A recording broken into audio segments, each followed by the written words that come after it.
Welcome to our global learning interview. Can you introduce yourself? Hi, my name is Ezequiel Zubko. Where were you born? I was born in Argentina. How old were you when you came to America? I was 8. What college did you attend? I went to OCC and then King University. What languages are you fluent in? Spanish and English. What cultural practices did you incorporate into your wedding? We have bilingual mass, and then we had Spanish music as a DJ. What is unique about your culture? We just have different cultural practices, such as food and religion. What are your favorite traditions your culture participates?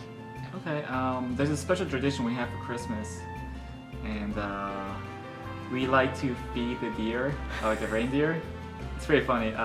So what would happen is we would put eggs and grass in a cup, so when the reindeer come, we would feed, Santa Claus and the reindeer.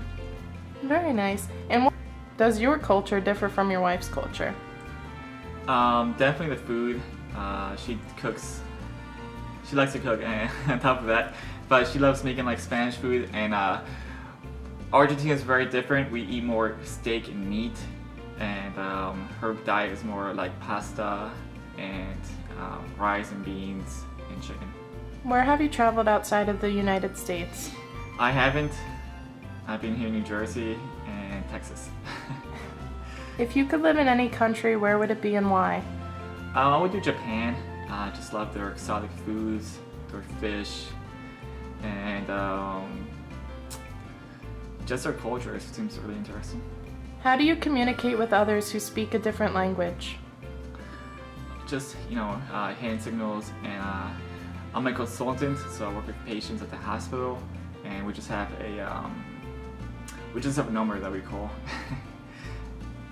In what ways do you stay informed with news around the world? Just Imager, Reddit, and Facebook.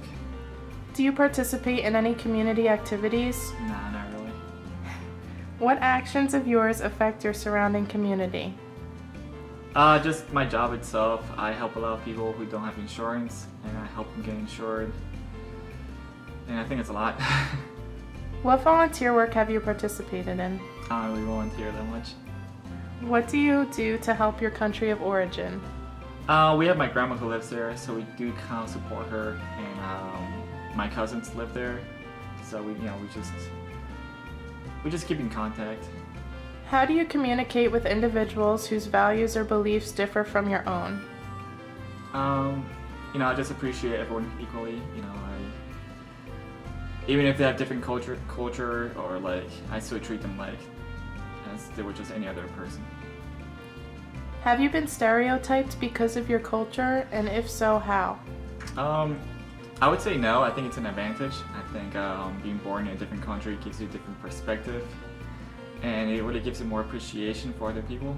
And being able to speak 2 languages just broadens how many relationships you can have. How does social media impact your view of others?